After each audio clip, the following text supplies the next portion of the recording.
다들 건강하십니까? 자, 저를 다 지켜봐 주세요. 모두 퇴기하는 거 아니시잖아요. 그렇죠? 예, 저를 봐주시고, 오늘 좀 어떻게 날씨는 굉장히 좋은데, 마음을 찌뿌둥하시는 것 같아요. 이렇게 허리를 펴보세요. 허리를 좀 펴보시고, 허리를 펴고 가야 돼요. 허리를 펴야 너 이렇게 클 수 있어요. 아직은 클 수 있는 나이야. 아직은 클 수 있는 나이야. 자, 허리를 펴시고, 자, 저를 봐주시고 집중해 주십시오. 집중해 주시고, 이제 다들 건강하십니까? 네. 혹시 우리 학생들이 건강한데 너무 당연한 건데, 그렇죠? 안 건강한 이상한 거예요.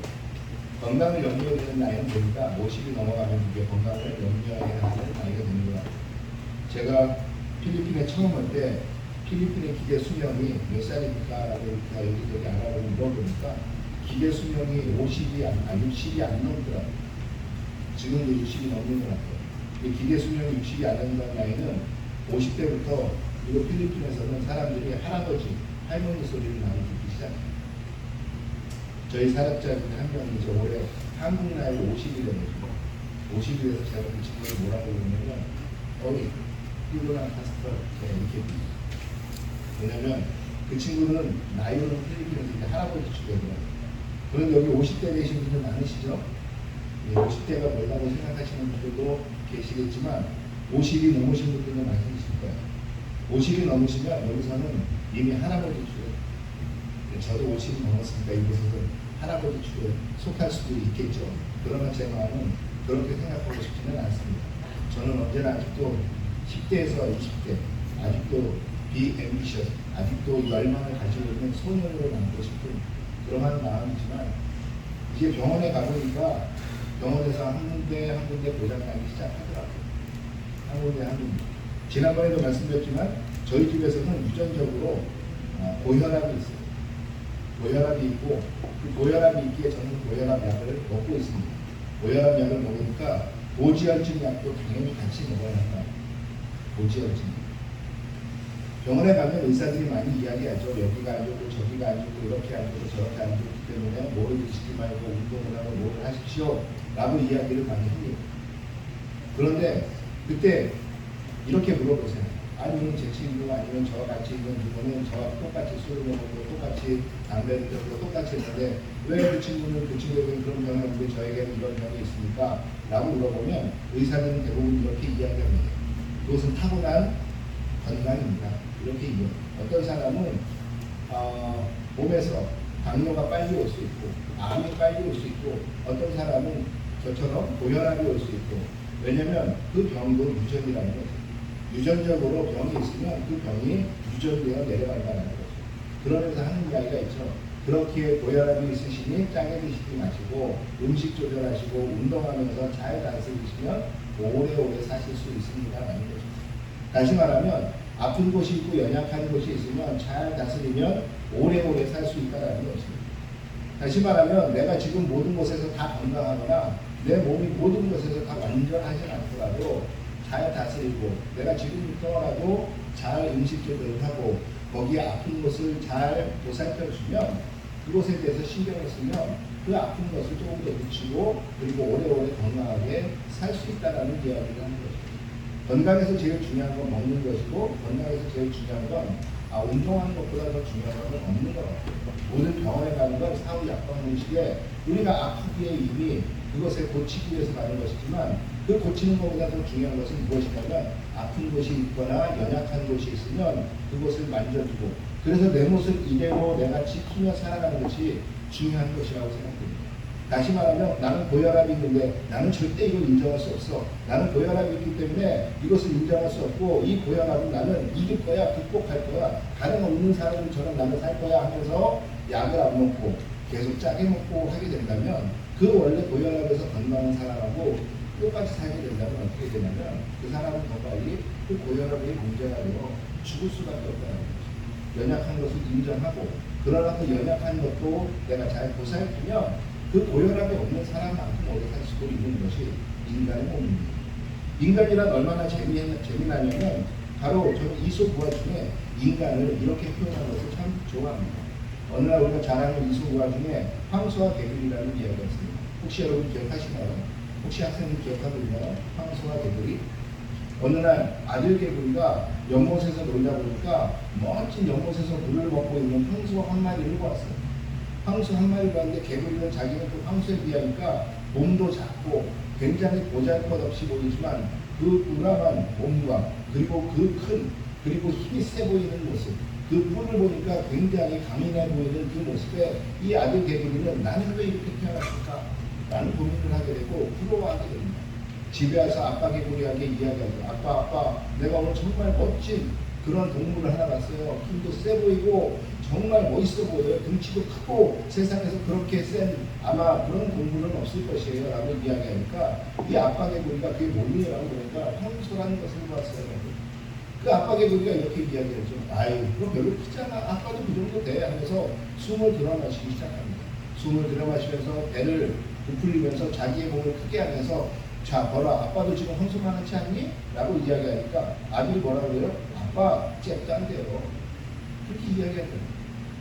그 황소에 비하면 아빠는 아무것도 아니에요. 라고 이야기하니까 더 크게 숨을 들여마시고 지금은 어때? 아빠 멀었어요. 라고 이야기하니까 또 숨을 들여마시면서 지금은 어때? 지금은 어때? 지금은 어때? 하다가 어떻게 됐어요? 그 개구리가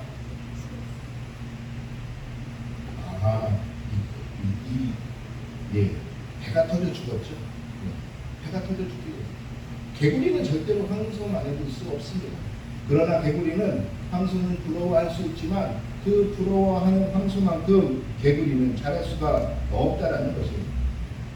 그러면서 하는 것이 무엇이냐면 이 개구리가 황소처럼 부러워하면서 되기를 원하며 황소처럼 되려고 했다는 거죠. 여러분 아무리 개구리가 숨을 들여마신들 아무리 황소 개구리가 있다고 이야기한들 그 황소 개구리가 과연 황소만 할 수 있겠습니까? 그냥 개구리는 그 모습에서 자신의 가장 행복을 찾아 사는 게 그게 가장 아름다운 것이에요. 왜? 하나님은 개구리를 개구리만하게 만드셨고 하나님은 황소를 황소만하게 만드셨어요. 대신에 황소는 인간에게 붙잡혀 무엇을 합니까? 평생에 멍에를 지고 밭을 갈며 그 힘으로 인간에게 고된 노력을 하며 살아가는 게 황소 아니겠습니까? 개구리가 인간을 위해서 노력을 하며 살아가나요? 아니 가끔 개구리 뒷다리 때문에 잡혀먹기도 하죠. 그러나 개구리가 그런 일은 없다라는 거죠. 다시 말하면 하나님이 만들어주신 그 모습 그대로에서 우리는 행복을 찾아야 한다라는 것입니다. 오늘 이야기가 바로 이러한 하나님이 만들어주신 모습과 우리의 행복과의 연관관계가 오늘의 이야기 속에서 나온다라는 것이에요. 여러분 고린도 교회 하면 무엇이 생각나십니까? 고린도 교회 하면 분쟁이 먼저 떠올리지 않습니까? 다툼이 떠올려지지 않습니까? 고린도 교회에 오늘 바울이 편지를 하는 이유는 여러 번 말씀드리지만 고린도 교회의 본가 에바브로를 통해서 들은 이야기는 고린도 교회에 문제가 있다는 것입니다. 고린도 교회 누가 개척한 교회죠? 바울이 개척한 교회예요. 누가 키우는 교회죠? 아볼로가 키우는 교회예요. 이 바울이 개척하고 아볼로가 키우는 교회에 지금 보니까 문제가 있고요. 문제가 있어서 분쟁이 일어났는데 서로 간에 다툼이 있고 서로 간에 강파가 날려져서 싸우고 있다는 것이에요. 이 일 때문에 바울이 지금 고린도 교회에 편지를 보냅니다. 편지를 보냈는데 고린도 교회에 무슨 문제가 있냐? 나뉘었어요. 완전히 사람들끼리 서로 파가 갈렸어요. 어떻게 갈려요? 나는 바울파야, 나는 아볼로파야, 나는 게바파야, 나는 예수파야. 서로 그러면서 나뉘기 시작했어요. 교회에서 나뉘어서 서로 우리가 맞아 그러면서 서로 싸우기 시작합니다. 또한 그들은 그 교회에서 무슨 문제가 있었냐면 우상 숭배에 대한 문제가 있었어요. 그것도 소아시아 지역에서 우상 숭배에 대한 여러 가지 문제점. 그 우상 숭배가 자연히 그곳에서 문화적으로 사람들이 살았을 때 살 때 문화적으로 그 모든 삶 가운데 침투해 있던 이 우상 숭배 문제점이 고스란히 고린도 교회에서도 나타나기 시작했습니다. 또한 그것으로 끝나는 것이 아니라 당시 소아시아 그리고 당시에 있었던 이 우상 숭배로 인해서 다가오게 되는 음행의 문제입니다. 이 음행의 문제들이 교회인 고린도 교회에서도 나타나기 시작했고 또한 이 음행의 문제와 함께 따져온 것이 무엇이냐? 결혼에 대한 문제도 따져오기 시작합니다. 사람들이 서로 간에 싸우다가 나중에 세상 걱정에 송사를 겁니다. 다시 말하면 판사 앞에 달려가서 잘했는지 잘못했는지 판결을 내려달라고 이야기하는 것이에요. 여러 가지 문제. 그러다가 나중에는 바울이 뭐라고 그러니까 바울의 사도권에 대한 문제까지도 들고 나온 것이 고린도 교회였습니다. 그러면서 나중에는 그들이 신기한 것, 어떤 것처럼 성령의 은사를 신기한 능력으로 착각하고 그 능력만을 구하는 교회가 되기 시작했습니다. 바로 이러한 여러 가지 문제가 일어났을 때 바울이 편지를 보냅니다. 바울이 편지를 보내면서 무엇을 쓰냐면 너희가 어떻게 나뉠 수가 있느냐라는 것이에요. 우리가 제일 잘 아는 성경에서도 우리 그리스도인뿐만이 아니라 세상 사람들도 잘 아는 고린도전서 13장 무슨 장이라고 그러죠? 우리가 보통 그 장을 우리는 사랑장이라는 거예요. 사랑은 하면서 시작되는 이 사랑장에 대한 내용, 바로 바울은 무엇으로 이 교회의 문제가 어디냐라고 진단하냐면 사랑이 부족하다라는 것이에요. 서로 간에 사랑이 부족하고 서로 간에 바라보는 눈이 부족하고 서로 간에 배려가 부족하다는 것이에요. 그런데 이 사랑이 부족하고 배려가 부족하다, 이것을 다른 말로 표현을 하면 무엇이냐? 바로 그 고린도 교회에서 사라진 것이 있는데, 교회를 세웠을 때 하나님이 세우신 정신, 교회를 세웠을 때 그 교회가 원래 있어야 되는 반성이 되는 그것, 바로 복음이 너희에게 사라졌다라는 것입니다. 고린도 교회를 보니까 너희가 교회 같고 너희가 예배하고 너희가 열심히 하나님을 찬양하는 것 같고 너희가 할 것 다 하는 것 같지만 왜 지금 그렇다면 어떻게 지금 너희가 이렇게 나뉠 수 있고 분쟁이 날 수 있고 문제가 생길 수 있느냐라는 것입니다. 이 문제와 갈등과 지금 보니까 나뉘어서 서로 싸우고 세상에 송사하고 하는 이 모든 일들이 일어난 이유는 다른 것이 아니라 너희 속에서 복음이 사라졌다는 것이에요. 예수에 대한 지식은 있으나, 교회에 대한 지식은 있으나, 너희가 교회로서 서로 예배는 드리나 하나님을 사랑하는 마음이 있다고는 하지만 너희 속에 근간이 되고 너희 속에 늘 바탕이 되어야 하는 너희 속에 그 복음의 마음이 사라졌다는 것이에요. 그러면서 여러 번 말씀드리지만 이 고린도전서는 다시 복음이 무엇인지, 다시 너희가 나뉘지 않는 방법은 이 복음을 아는 것밖에 없다라고 이야기하면서 이 복음을 설명하는 대로 계속 나아갑니다. 여러분, 복음은 그 무엇을 이야기합니까?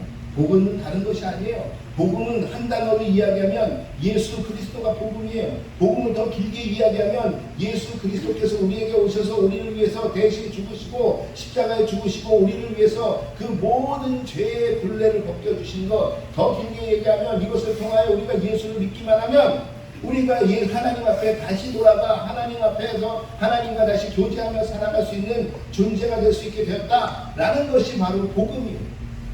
이 복음, 다시 말하면 이 더 나아가서 복음에 대해서 이야기하면 하나님께서 세상을 창조하시고 하나님이 나를 만드시고 하나님이 모든 것을 운행하시고 하나님과 함께할 때만이 행복하다. 이 태초에 천지를 창조하실 때 하나님이 가지셨던 이 마음을 알아가는 것, 이것으로 삶을 살아가는 것, 이것이 복음이라는 것입니다. 그런데 너희 속에서 이것이 사라졌다는 것이에요. 예수가 누군지도 알고 하나님이 누군지도 알고 모세가 누군지도 알고 성경이 무엇인지도 알고 말씀이 무엇인지도 알고 교회가 무엇인지도 알지만 너희 속에서 지금 이 복음의 마음이 사라지고 있다. 그러면서 이 복음의 마음이 사라지니 너희 속에서 문제가 생겨나고, 그러면서 너희 속에서 그 문제를 통해서 너희는 지금 이러한 분단과 여러 가지 서로 간에 형제가 형제, 그리고 교회 안에서 다툼이 일어나고 있다는 이야기를 하면서 지금 너희에게 복음이 다시 회복되어야 된다라고 이야기하면서 오늘 말씀에서 한 가지 또 한 가지 복음에 대한 정신을 이야기합니다. 그것은 무엇이냐면 바로 복음은 오늘 계속적으로 이야기하는 것, 바로 부르시는 분을 바라보는 것입니다. 부르신 분, 우리를 불러 교회되게 하신 분, 그 예수를 다시 바라보는 것입니다. 다시 말하면 이 복음에서 한 종류로 이야기하는 것이 무엇이냐면 오늘은 오직 하나님만을 바라보라 라고 오늘 바울은 이야기한다는 것입니다. 다시 말하면 바로 우리는 주님이 우리를 부르셔서, 하나님이 우리를 부르셔서, 우리가 여러 번 이야기하죠. 베드로전서에서 우리를 부르셔서 우리는 세상 가운데 나그네가 되어 우리는 세상과는 다른 존재가 되어 우리는 교회가 되었다라는 이 교회가 된 정신, 다시 말하면 우리를 부르신 분이 누구신지를 너희가 명확하게 인지하라는 것입니다.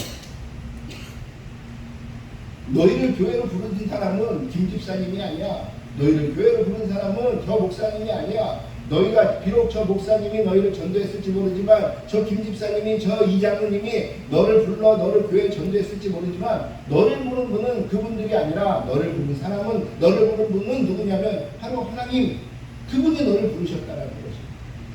그 부르신 분을 너희는 명확하게 알아가는 것이죠. 그 부르신 분이 지금 너희를 그렇게 만드신 분이고 너희를 불러서 너희에게 하고자 하시는 것이 있어 너희를 불러서 너희에게 사명을 맡기신 분 바로 그분이 하나님이라는 거죠. 그분이 너희에게 사명을 주시고 오늘 17절에 보니까 뭐라고 그러죠? 바로 이렇게 얘기합니다. 오직 주께서 각 사람에게 나눠주신 대로 하나님이 각 사람을 부르신 대로 행하라. 다시 말하면 하나님이 부르신 모습 그대로 하나님이 부르신 그 장소 거기에 하나님이 부르신 그 환경에서 너희는 그분을 바라보라는 것입니다.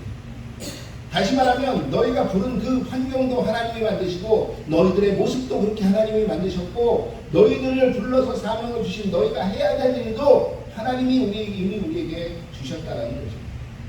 여러분 달란트 비유에서 우리가 알 수 있는 것은 무엇입니까? 5달란트 받은 종, 2달란트 받은 종, 1달란트 받은 종 모든 종에게 달란트를 주신 분은 누구냐? 그 종에게 맞게 그 주인이 달란트를 준 거지 그 종이 저 5달란트 주세요. 저 2달란트 주세요. 저는 1달란트면 족합니다. 라고 이야기하면서 그 달란트를 받아간 것이 아니에요. 주인이 5달란트를 맡긴 거예요. 주인이 2달란트를 맡긴 거예요. 중요한 것은 뭐냐면 5달란트를 받은 자는 5달란트만큼 일하면 돼요. 2달란트 받은 자는 2달란트만큼 일하면 돼요. 그러니 1달란트 받은 자도 1달란트에 최선을 다하며 거기서 행복을 느끼면 돼요. 그런데 1달란트 받은 자가 왜 나는 5달란트 주시지 않는 거야? 왜 나는 5달란트가 없는 거야? 나는 5달란트가 생길 때까지 나는 절대로 행복할 수 없어. 나는 5달란트를 채울 때까지 나는 절대로 행복감을 느끼지 못할 거야 라고 생각한다면 누가 손해입니까? 그 종의 손해예요. 5달란트는 5달란트만큼, 2달란트는 2달란트만큼, 1달란트는 1달란트만큼 왜 주인이 달란트를 거기에 맞게 사명을 부여하여 그에게 일을 주신 거니 그 일을 그냥 행하면 돼요. 그런데 옆에 있는 사람을 봅니다. 왜 옆에 있는 사람은 저 사람은 나보다 더 많은 것을 가지고 태어났고 저 사람은 부모님이 나보다 더 많은 재산을 갖고 왜 같은 공부를 하고 같은 곳에서 자라고 왜 같은 곳에서 일을 하고 같은 열심히 나도 열심히 24시간 중에 12시간을 일하는데 저 사람은 나랑 달리는 기준점이 달라. 저 부모님은 이미 많은 것을 가졌고 저 부모님께로부터 물려받아야 되는 왜 나는 우리 부모님은 그렇죠. 여러분 그 옆에 5달란트를 보면 나에게 생기는 것은 불만과 고난과 어려움과 행복이 없다라는 거죠. 제가 모혈압이 있습니다. 모혈압이 있어서 모혈 없는 저 사람들 참 부러워 라고 생각하면 나도 저렇게 살고 싶어. 그렇게 되면 어떻게 되냐면 저 고혈압 없는 사람처럼 왜 내 부모님은 평평하지 않았어. 인간이 바라보는 그러한 시선입니다. 그냥 하나님은 오늘 뭐라고 말씀하시냐면 부르신 그 모습 그대로 그 장소에서 그 주신 사명 그대로 그것을 감당하면 된다라고 말씀하신 거예요.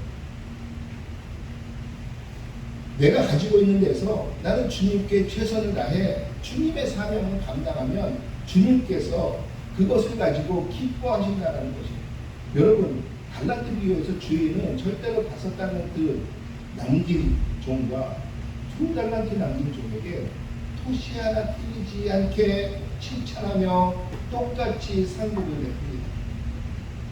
하나님께서는 부르신 모습 그대로 우리가 그것을 사랑하며 우리가 그 가운데 최선을 다해 살아가고 그 가운데 행복을 느끼며 그 가운데서 하나님 앞에 사명을 감당하기 위해서 꽁부림친다면 하나님은 어떻게 생각하시냐면 그 모습 그대로 받아주시고 그리고 우리에게 상급을 주시고 우리를 똑같이 칭찬한다는 것입니다. 그러나 우리 모두는 임원이가 되길 원하고 그러나 우리 모두는 대통령이 같은 권력을 갖기 원하고 그러나 우리 모두는 옆에 사람보다 조금 더 높게 올라가기를 원합니다. 거기서부터 우리의 불행은 시작되는 것입니다. 개구리의 모습대로 살면 돼요. 개구리는 물속에서 대신에 황소가 못하는 물속에서 열심히 헤엄치며 숨쉬며 그곳에서 살아가면 돼요. 그런데 개구리가 옆에 있는 황소의 모습을 동경하는 순간 그 개구리의 삶의 모든 행복은 사라지는 것이에요. 오직 한 가지, 황소처럼 될 때만이 나는 행복할 수 있다라는 그러한 잘못된 신념만이 그를 지배할 뿐입니다. 여러분 어떻게 살아가기를 원하십니까?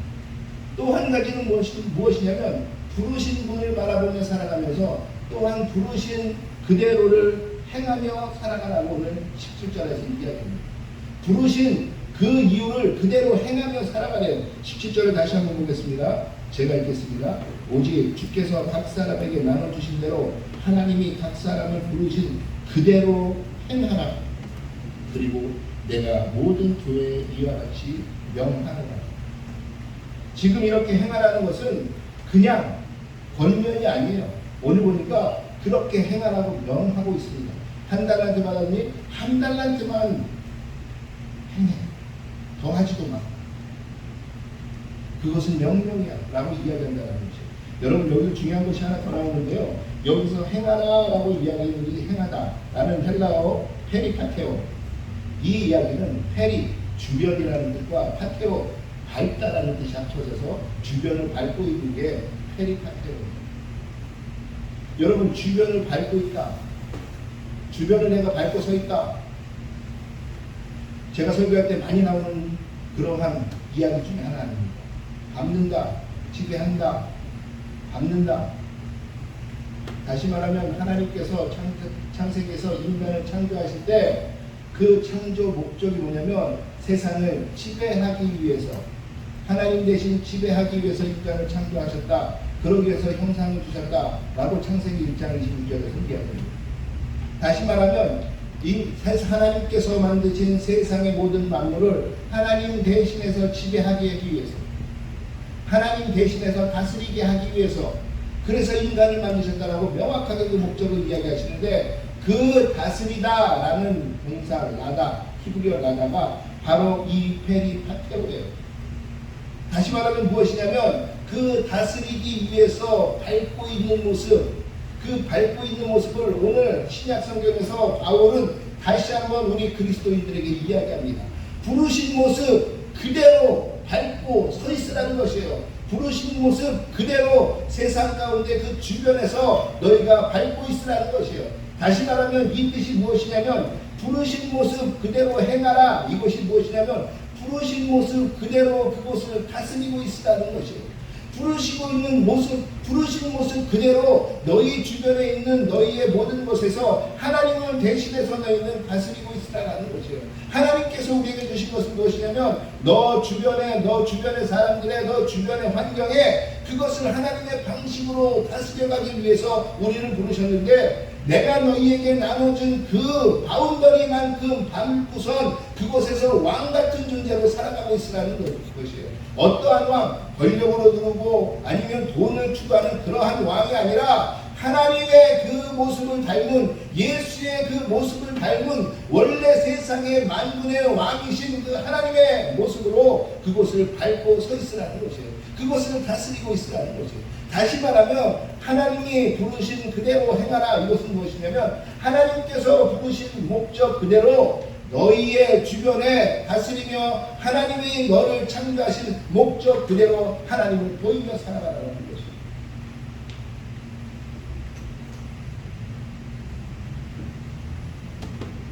오늘 고린도 교회가 이걸 못하고 있다고 합니다. 바울이 여러 가지 복음 중에서 못하고 있는 것을 무엇을 이야기하냐면, 너희는 지금 하나님을 바라보고 있지 않아.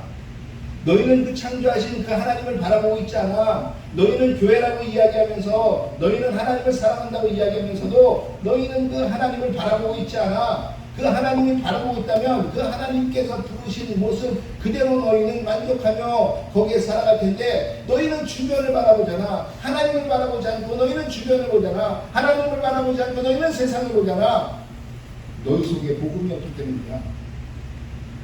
두 번째, 그러면서 너희는 무엇이냐? 하나님께서 너희에게 내리신 사명, 세상 가운데 하나님을 대신해서 하나님을 대신해서 세상 가운데 그것을 다스리며 하나님의 방식으로 그 세상 가운데서 모든 것을 이끌고 가라는, 그래서 하나님이 누구신지를 세상 가운데 보이라면 그 사명을 너희는 감당하지 않잖아.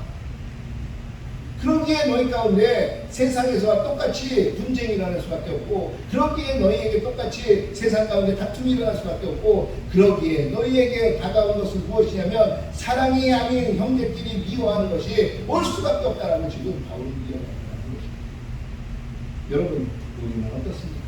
우리는 살아가시면서 여러분은 늘 하나님을 바라보시면서 하나님께서 부르신 목적 가운데 그것을 행하며 살아가고 계십니까? 우리 학생들 무엇이 가장 중요하죠? 과연 공부, 학점, 그것을 통해 좋은 대학 가는 게 중요합니까? 아니면 하나님께서 여러분을 부르신 그 하나님을 바라보면서 그 하나님께서 주신 사명 가운데 내가 만족하며 행복을 누리기 위해서 살아가는 것이 중요합니다. 학점은 좋아서 좋은 대학 가는 이유는 다른 것 아니에요. 혹시 좋은 대학 가서 내가 좋은 데 취직해서 내가 좋은 대우를 받으면 혹시 행복할까? 결론은 거기에 있잖아요. 그런데 바울은 너희가 교회로 모였잖아. 너희가 다시 세상을 살게 됐잖아. 너희가 고린도에서 내가 하나님의 말씀을 전할 때 그것에 아멘하며 받아들였잖아. 그런데 왜 그것을 깡그리 잃어버리고 하나님을 바라보지 않고 하나님께서 주신 사명도 잊어버리고 하나님의 세상 가운데 보이지 않고 살아가며 너희는 세상을 바라보고 세상을 목적 삼아 살아가니 너희에게 행복이 있을 수 있니? 당연히 너희는 세상보다 못난 사람들인데.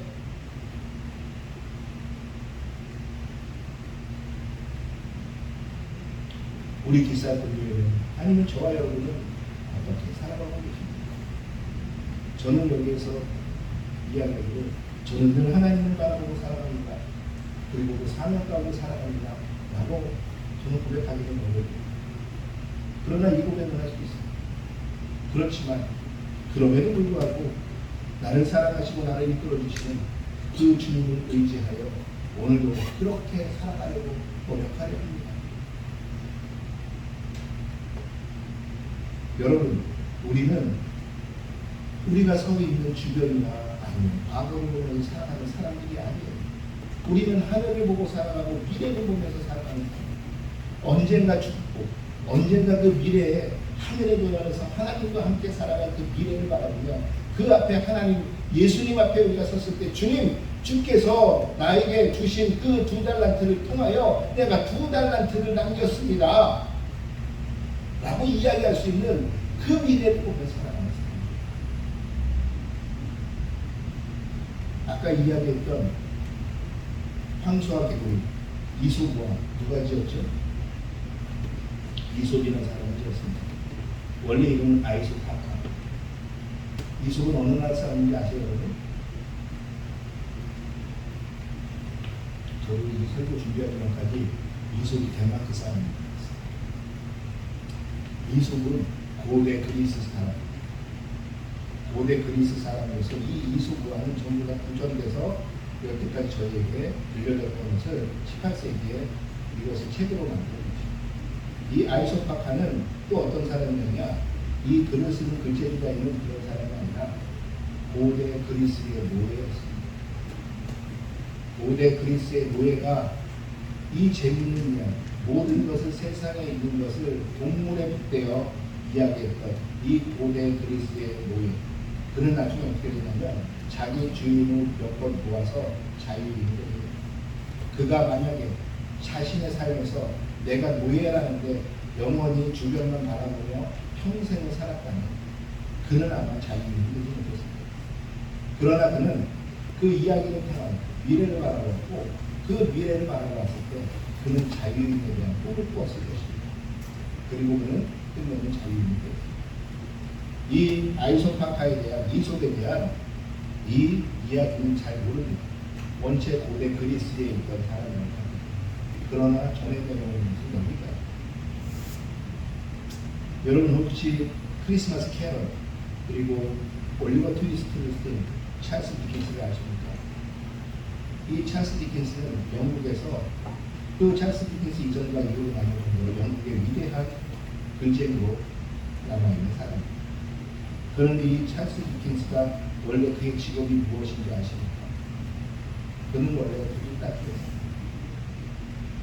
구두약 공장에서 일을 했고, 그는 17세기, 18세기 영국이 산업혁명으로 인하여 번영하고 강성했을 때 그는 그곳에서 부속품과 같은 그 산업혁명의 현장에서 기계의 부속품처럼 돌아가며 그 노동자의 삶을 살았던 그러한 사람입니다. 그런데 그는 끝까지 잃지 않은 것이 있었어요. 무엇이냐면 나는 지금은 이렇게 살지만 나는 언젠가 저들처럼 꼭 살고 싶다. 나는 꿈을 가졌습니다. 그는 현재 자신을 바라보지 않았습니다. 그리고 현재 자신을 바라보며 주변을 보면서 그는 그 주변 사람과 자신을 비교하지 않았습니다. 그리고 그는 자신의 미래를 보며 내가 잘할 수 있는 것, 내가 받은 달란트, 그것이 무엇인가를 봤습니다. 그리고 그것을 봤을 때 그는 글을 쓰는 것이었고, 우리가 잘 아는 너무나 유명한 올리버 트위스트라는 소설가, 크리스마스 캐롤 등등의 유명한 소설을 쓰게 됩니다. 그가 만약에 자신의 현재와 자신의 과거만 돌아봤다면 그는 절대로 그러한 위대한 찰스 디킨스는 될 수 없었을 것입니다. 그러나 그는 미래를 보았고, 그 미래를 보면서 앞을 보면서 그는 앞을 보면서 내게 주신 달란트가 무엇인지 보았습니다. 그리고 그것을 그는 더 빛나게 가야기 시작했습니다. 그렇게 되었을 때 그가 얻은 것은 바로 그는 그 자신이 자유인처럼 할 수 있는 그러한 삶의 행복을 얻었다는 것입니다. 여러분, 부르시는 것을 바라보는 것은 우리의 미래를 보는 것입니다. 다시 말하면 우리의 과거를 보면 나는 사람이나 세상에 속할 수밖에 없습니다. 그러나 우리가 미래를 바라본다면, 우리가 하늘을 바라본다면 우리 모두는 자유인이 될 수 있습니다. 우리가 하나님을 바라본다면, 부르신 분을 바라본다면 오늘 바울은 이야기합니다. 너희는 자유인이라고, 너희는 예수의 피값으로 산 자유인이기에 너희는 세상을 다시 바라보지 말라고 이야기합니다. 너희가 하나님을 바라보면 미래를 바라보라고. 그러면 너희는 영원히 자유인이고 산다. 너희가 세상을 바라보는 것이 아니라 하나님을 바라보면 너희는 자유인으로서 세상 가운데 너희는 늘 꿈을 꾸고 행복 가운데 살아갈 수 있다고 이야기합니다. 왜? 나를 만드신 그 하나님이 나에게 주신 것이 무엇인지 명확하게 알고, 그 하나님을 바라볼 때 나는 힘을 얻고, 나는 그 하나님을 바라볼 때 비록 주변에 어려움이 몰려올지라도 그 폭풍 가운데 나를 구원하실 분이 누구신지 명확하게 바라볼 수 있기 때문에 그렇습니다. 그러나 그 폭풍을 바라보는 순간 우리는 자유인이 아니라 세상 가운데 세상에 속한 하나의 그냥 죽어가는 영혼이 될 수밖에 없다라는 거죠. 여러분은 어디를 바라보시겠습니까? 그러면서 하나님은 말씀하십니다. 나는 너를 만들었고, 나는 네가 지금도 아름답고, 나는 지금도 네가 너무 좋고, 너처럼 아름다운 사람이 내 눈앞에 없는데 왜 너는 네 스스로를 싫어하니? 라고 혹시 하나님은 말씀하시지 않을까요? 내가 너를 만들었어. 내가 너를 존귀하게 여긴답니까? 그런데 왜 세상의 사자원 수마귀들이 너를 무너뜨리기 위해서 하는 말에 너희는 귀를 기울이고 내 말에는 귀를 기울이지 않니? 라고 하나님이 말씀하시는 거예요. 그 말씀이 얼마나 우리 가운데 아픈 마음으로 나갑니다. 여러분, 하늘을 바라보십시오. 우리를 부르신 분을 바라보십시오. 그것은 미래를 바라보는 것입니다. 그리고 그분이 주신 사명을 행하십시오. 그것은 무엇이냐면 하나님의 방식으로 세상을 다스려 가십시오. 다시 말하면 하나님의 방식이 무엇인지 세상 가운데 보여주십시오. 주님은 그렇게 해서 우리를 부르셨습니다. 여러분, 뱉어져 죽은 개구리의 가장 큰 문제가 무엇입니까? 그는 자신의 행복을 바라보지 않고 주변을 바라보며 그 주변 속에서 행복을 찾기를 했다는 것입니다. 대표적인 자존감이 낮은 그러한 개구리였습니다. 여러분, 자존감은 자만심과는 다른 것입니다. 나를 존귀히 여기고 내가 무엇인지 알고 내가 지금 있는 환경을 내가 아름답게 생각하는 자가 자존감이 높은 사람입니다. 왜 나는 돈이 없지? 왜 나에게 저런 재능이 없지? 왜 나에게는 부자인 부모님이 없지? 왜 나는 똑똑하지 않지?